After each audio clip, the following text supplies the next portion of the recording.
నమస్తే. వీటీవీ ప్రైమ్కి స్వాగతం. విశాఖపట్నంలో ఉక్కు కార్మికులు మొత్తంగా కూడా ఏంటంటే ఉక్కు ఏ విధంగా అయితే కాల్చిన తర్వాత సలసల కాగిపోతుందో ఆ విధంగా కాగిపోయి వేగిపోతున్నారు ముఖ్యమంత్రి చంద్రబాబు నాయుడు గారి వ్యాఖ్యల పట్ల.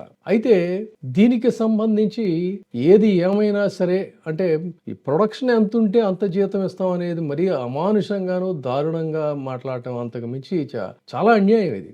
ఆ విధంగా మాట్లాడటాన్ని అయితే వాళ్ళు జీర్ణించుకోలేకపోతున్నారు. అంటే ఏది ఏమైనా సరే వాళ్ళని సైకలాజికల్ గా పూర్తిగా డౌన్ చేయాలి అనేది అయితే చాలా స్పష్టంగా ముఖ్యమంత్రి గారి వ్యాఖ్యల్లో ప్రతి మాటలో కూడా స్పష్టంగా తెలిసింది. అంటే ఇక ఇది ఎటువంటి పరిస్థితుల్లో కూడా ఆగేది లేదు. ఉద్యమాన్ని కూడా ఏదో విధంగా అణచివేయాలనే దానికి కూడా ఒక స్థిరమైనటువంటి నిర్ణయానికి వచ్చినట్టుగా తెలుస్తుంది. ఇదే క్రమంలో కార్మిక సంఘాలన్నీ కూడా కార్మికులు కూడా అందరూ కూడా వాళ్ళు తిరుగుబాటుకి సమాయత్తం అవుతున్న పరిస్థితి. ఈ పరిస్థితుల్లో మనం ఇక్కడ ఇంకొక కోణాన్ని కనుక తీసుకున్నట్లయితే అసలు ఇంతవరకు తెచ్చుకున్నటువంటి దీంట్లో రాష్ట్రంలో ఉన్నటువంటి వ్యవహారం తీసేద్దాం. విశాఖపట్నం జిల్లాకి సంబంధించి ఉక్కు కార్మికుల నాయకుడు రాజశేఖర్ అని ఆయన ఏం మాట్లాడుతున్నాడు? చంద్రబాబు నాయుడు గారి వ్యవహార శైలి తెలిసిందే.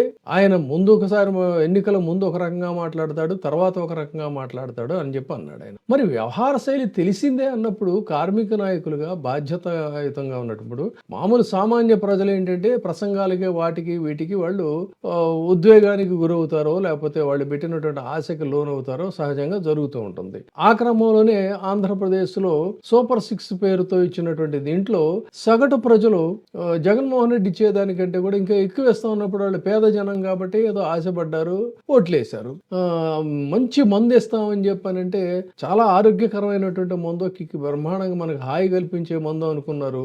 వాళ్ళ మందు ఇదయ్యారు. ఆ మందు ఇప్పుడు ఏం జరుగుతుందో ఎంత చేటు తెస్తుందో మనం చూసాము. సో ఇలాంటి బాబత జనాలు వాళ్ళ యొక్క ప్రసంగాలకి లోనయ్యారంటే అర్థం ఉంది. కానీ తెలిసి ఉక్కు కార్మికులు అసలు ఎంత కసిగా వైసీపీని ఓడించారంటే మామూలుగా కాదు. చెప్పాలంటే ఈ పల్లా శ్రీనివాసరావు అనేటువంటి టీడీపీ అభ్యర్థికి ఈ ఉక్కు కార్మికులంతా కూడా నిరాజనాలు పట్టారు ఒక రకంగా చెప్పాలంటే.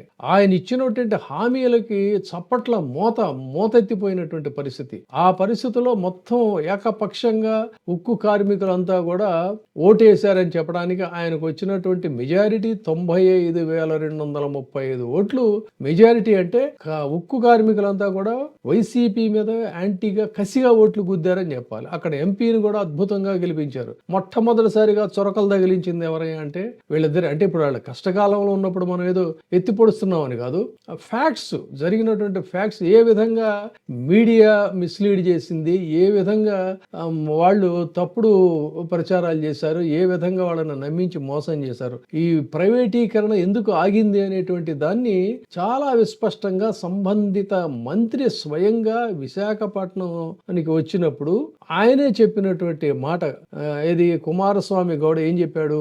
Just because of YS Jaganmohan Reddy only ఇంతకాలం మేము దీన్ని ఆపామన్నాడు. అది కూడా ఆయన చెప్పుకోలేకపోయాడు. సో ప్రైవేటైజేషన్ ఉన్నంత వరకు జరగడానికి వీల్లేదని ఆపింది ఎవరు అని అంటే జగన్మోహన్ రెడ్డి. అటువంటి జగన్మోహన్ రెడ్డి మీద కసిగా మరి ఓట్లు వేసి మొత్తం వైజాగ్ ఒకప్పుడు బలమైనటువంటి ప్లేస్ విశాఖపట్నం వైసీపీకి. అలాంటి చోట ఆ సరౌండింగ్స్ లో ఉక్కు కార్మికులు ఎక్కడెక్కడైతే ఉంటారో ఆ సరౌండింగ్స్ మొత్తం 6 అసెంబ్లీ సీట్లలో మొత్తంగా కూడా గంప గొత్తగా ఈ కూటమి ప్రభుత్వాన్ని గెలిపించినటువంటి ఘనత ఈ ఉక్కు కార్మికులకే ఉంటుంది. కాబట్టి ఈయనకి ఇది అలవాటే, తెలిసిలా చేస్తున్నాడు అన్నప్పుడు మరి కనీసం అటువంటి కార్మిక నాయకులైనా బాధ్యతాయుతంగా ఆ రోజున బయటకు వచ్చి అరే ఇలాంటి ప్రామిసులన్నీ నమ్మబాకండ్రా బాబు, మనం మునిగిపోతాం, మన జాగ్రత్తలో మనం ఉండాలని చెప్పాల్సినటువంటి బాధ్యత లేదా అని మనం అనడం లేదు.